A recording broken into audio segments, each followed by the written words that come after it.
Yes, yes, yes. Akhirnya Manchester United kembali meraih kemenangan. Tapi gimana ya teman-temannya? Jujur ya, jujur. Oke lah, Manchester United hari ini saat melawan Crystal Palace menang dan ini merupakan laga tandang. Tapi apakah aku pribadi sebagai fans merasa puas? Masih jauh. Asli masih jauh, teman-teman. Bahkan di babak pertama ya, sebetulnya aku udah mempersiapkan kata-kata bijak untuk mencecar Joshua Zirkzee karena apa ya, di babak pertama itu kalau aku melihat gameplay nggak ada, kualitas pemain nggak ada, aduh kayak pemain amatiran semua. Tapi ya pada akhirnya Manchester United yang meraih 3 poin dan sementara ini berada di peringkat 6 secara klasemen Liga Inggris. Luar biasa, luar biasa. Nggak apa-apa main jelek ya, meskipun harusnya nggak main jelek ya, tapi yang penting dapat 3 poin. Nah, sebetulnya di video kali ini banyak teman-teman yang ingin aku bahas. Karena apa? Karena selama jalannya pertandingan banyak hal-hal atau momentum-momentum yang unik menurutku. Nah, jadi di laga ini mari kita bahas satu persatu performa dari masing-masing pemain. Karena menarik, asli menarik teman-teman. Kalau apa ya? Memang kalau menang itu bawaannya sumringah, ngobrol bisa enjoy ya. Apapun yang kita bicarakan ngalir begitu saja. Tapi kalau kalah, jancuk bangsat ya. Kata-kata mutiara keluar semua. Tapi karena hari ini meraih 3 poin dan kita semua sebagai fans MU dalam 1 minggu ke depan bisa bernafas lebih lega ya, karena setelah 3 pertandingan tidak meraih kemenangan, akhirnya di laga ini Manchester United kembali meraih kemenangan. Oke, kalau kita melihat performa dari masing-masing pemain, ya dimulai dari penjaga gawang Manchester United, Senne Lammens. Jujur teman-teman ya, di babak pertama menurutku pemain yang secara performa paling bagus, paling stabil, Senne Lammens. Terlepas dari dia kebobolan lewat gol penalti dari Jean-Philippe Mateta, tapi di babak pertama ada beberapa save yang luar biasa menurutku. Senne Lammens ini apa ya, benar-benar menunjukkan bahwasannya memiliki kiper yang berkualitas itu sangat-sangat berpengaruh terhadap kepercayaan diri para pemain. Bisa dilihat ya di babak pertama ada beberapa save dari Adam Wharton, terus Mateta dan beberapa pemain lainnya dari Crystal Palace itu berkat apa ya, refleks, positioning dan antisipasi yang sangat bagus dari Senne Lammens. Terus kalau aku melihat secara performa memang secara perlahan dia sudah mulai terbiasa dengan intensitas, dengan tempo di Premier League. Dengan usia yang semuda itu menurutku untuk posisi kiper di Manchester United kita tidak perlu apa ya, risau lah, tidak perlu resah. Karena apa? Karena selain Cine Lamen sebetulnya kalau kita diskusi terkait kiper Manchester United itu produknya bagus-bagus dari dulu, terutama dari pemain akademi. Bisa dibayangkan kiper-kiper sebelumnya ya yang sudah hengkang dari Manchester United atau lebih tepatnya dibuang, itu secara performa juga nggak jelek. Bahkan Dan Henderson kiper dari Crystal Palace juga jebolan dari akademi MU gitu loh. Terus jebolan lainnya seperti Matic Kovar yang kemarin bermain dengan sangat bagus bersama PSV dan mengalahkan Liverpool, itu juga mantan akademi dari Manchester United. Dan kalau kita bicara konteks saat ini, kiper dari Akademi Manchester United itu juga beberapa bagus secara kualitas. Ada Dermot Mee, terus ada Radek Vitek yang saat ini dipinjamkan ke klub Championship. Itu musim depan harusnya diberikan kesempatan untuk apa ya, berkompetisi dengan Senne Lammens guna memperebutkan posisi utama kiper Manchester United. Jadi untuk posisi kiper, Senne Lammens menurutku secara performa tetap baik seperti laga-laga sebelumnya dan ini menjadi kemenangan lagi bagi Senne Lammens berseragam Manchester United. Nah, selanjutnya kalau kita lihat di lini pertahanan, ya lini pertahanan kalau aku melihat di laga ini kita semua tidak bisa memungkiri harus memberikan respect sebesar-besarnya kepada Luke Shaw. Karena kalau nggak ada Luke Shaw di laga tadi, aduh, Manchester United bisa kebobolan lebih dari 1 gol, terutama di babak pertama.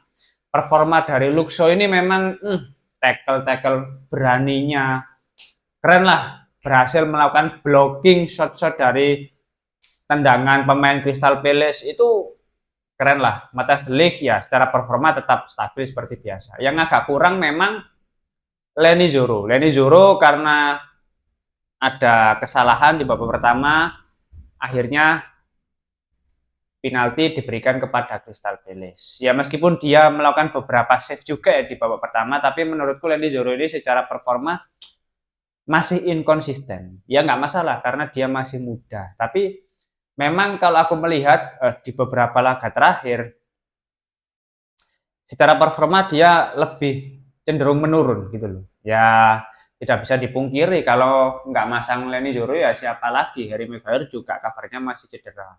Nozer Mazraoui juga baru sembuh dari cedera. Otomatis ya Leny Yoro yang diberikan kesempatan untuk tampil sebagai starter. Tapi secara performa dia masih belum stabil dan itu wajar. Dan yang terakhir, kita akhirnya bisa kembali melihat performa dari Lisandro Martinez setelah absen selama 1 tahun akibat cedera ACL. Aku apa ya, lihat Martinez ini kayak, ini nih, tukang pukul di Manchester United ini, tukang jegal ini. Dan terbukti baru beberapa main dia sudah banting lawan lah, berani lah. Cuman yang tak khawatirkan apa? Cedera lagi, coba Martinez ini apa ya agak riskan setelah cedera ACL ini agak riskan gitu loh, dan dia harusnya ya lebih waspada terhadap performanya sendiri gitu loh. Tapi di sini kita bisa melihat dengan kembalinya Lisandro Martinez, otomatis harusnya ada beberapa opsi untuk apa ya mengotak-atik posisi skuad yang ada di Manchester United. Karena aku melihat pemain-pemain seperti Patrick Dorgu ya performnya lagi jelek. Luke Shaw bisa ditaruh di situ. Jadi untuk back three itu ada Lisandro Martinez, Matthijs de Ligt dan Leny Yoro atau Nozer Mazraoui. Nah, atau ya kalau misalkan Luke Shaw tetap sebagai back three di lini pertahanan, Lisandro Martinez bisa diplot sebagai gelandang bertahan.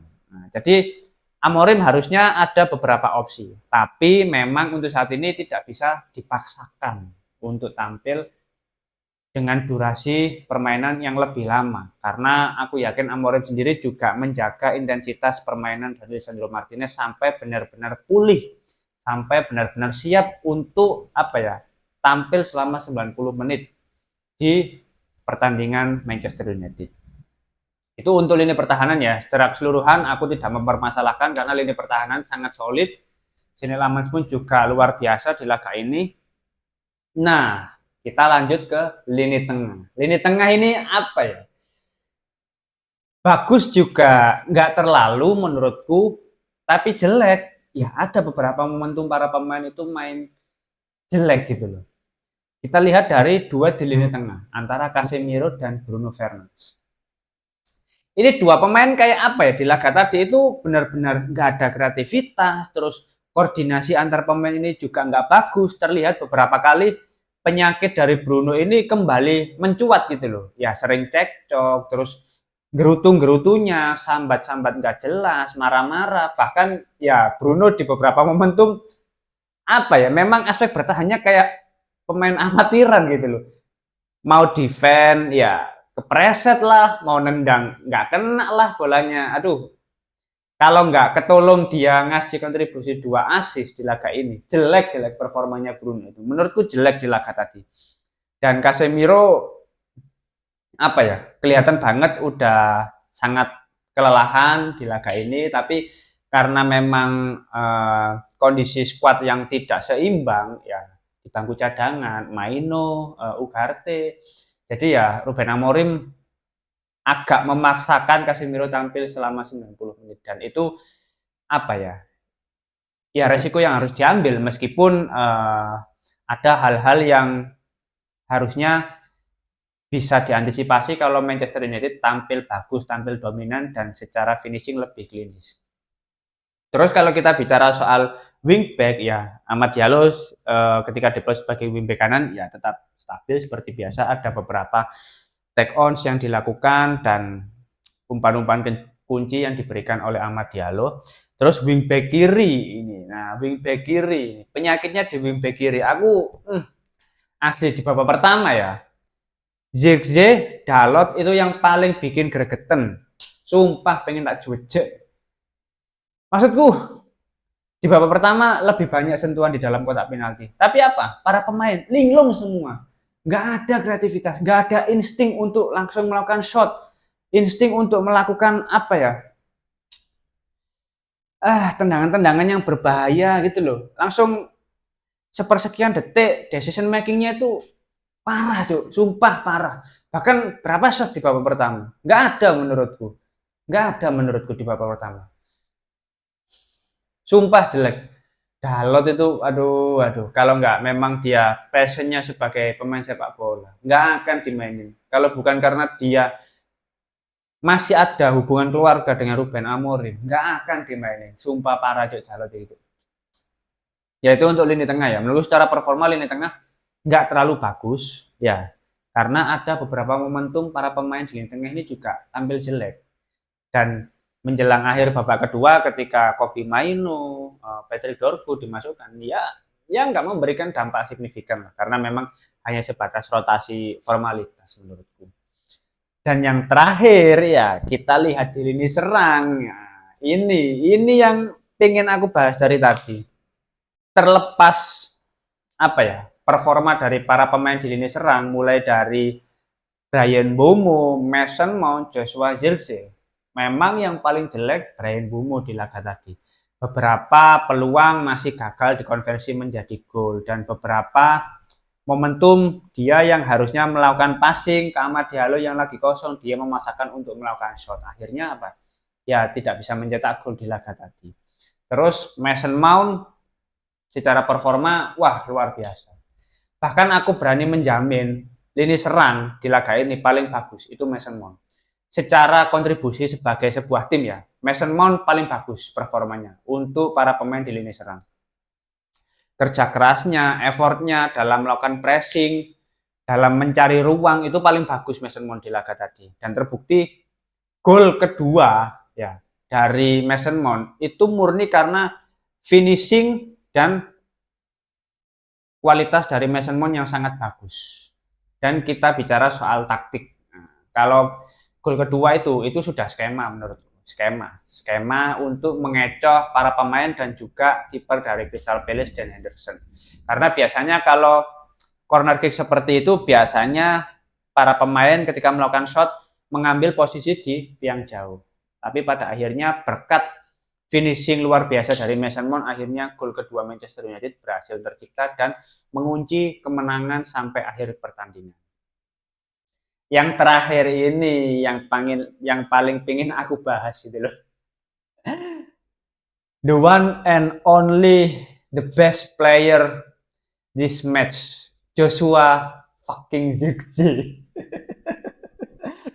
Sumpah teman-teman ya, aku lihat Zirkzee ini apa ya? Ya tanpa mendiskreditkan kontribusi dia dalam memberikan gol pertama ya di babak kedua. Golnya bagus lah, tapi menurutku itu ada sumbangsi dari sebuah keberuntungan dan arah bola di tiang jauh. Tapi di luar hal itu semua ya kita tidak menutup mata kontribusi gol dia. Tapi secara gameplay sampah. Joshua Zirkzee ini apa ya?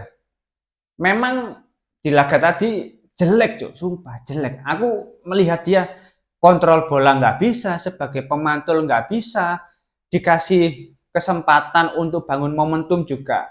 Ya banyak sekali momentum itu terputus karena Zirkzee gitu loh. Aliran bolanya itu terputus gitu loh. Dia tidak bisa apa ya, mencari celah, memaksimalkan ruang gitu loh.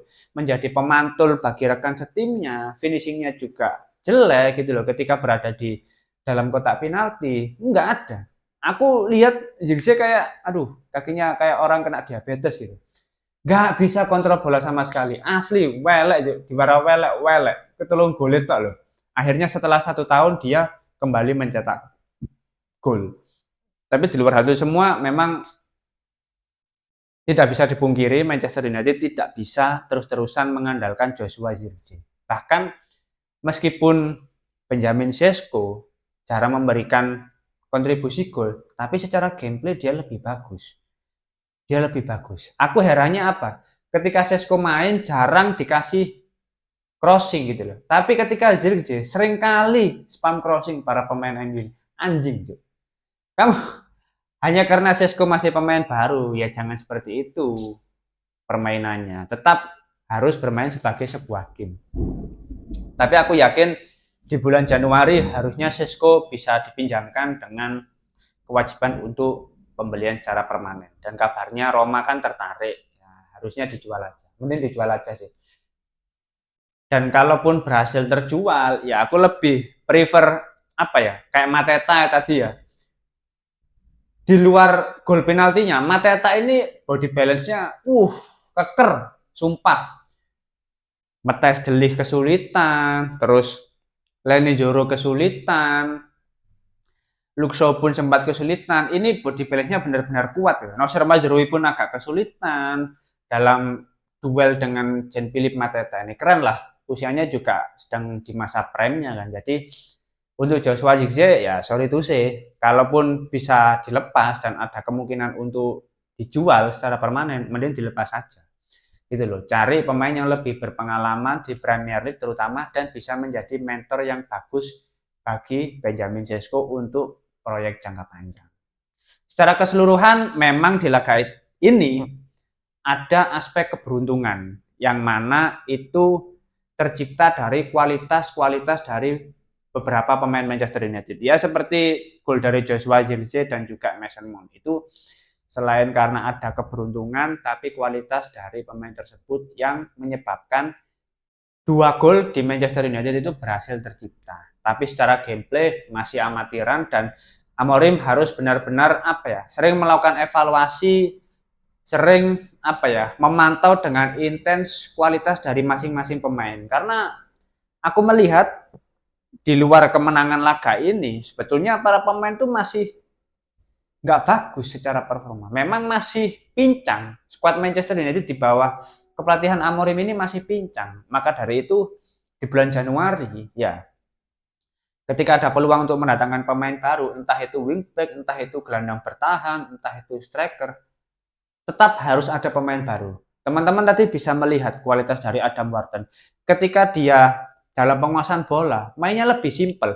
Visinya itu sangat bagus, gitu loh. Dia langsung bisa melakukan progressive passing ya di sepertiga akhir, langsung melakukan direct long ball. Jadi para pemain di lini serang itu tinggal mencari posisi yang bagus untuk menciptakan peluang gitu loh. Sedangkan Manchester United, Bruno nggak bisa, Bruno Casemiro nggak bisa. Akhirnya apa? Permainan lebih fokus melebar ke area flank, area sayap. Sedangkan lini tengah mandul. Ya, tapi di luar gameplaynya yang memang masih jelek, menang tetaplah menang. Manchester United yang berhasil meraih 3 poin di laga tandang saat melawan Crystal Palace dan sekarang berada di peringkat 6 klasemen Liga Inggris. Menurutku ini salah satu hasil yang cukup bagus di minggu ini, tapi kita tidak perlu sesumbar terlalu bersenang-senang. Karena apa? Karena kalau nggak ketolong 2 gol karena keberuntungan dan kualitas dari Mason Mount, pasti kalah, pasti kalah, pasti kalah.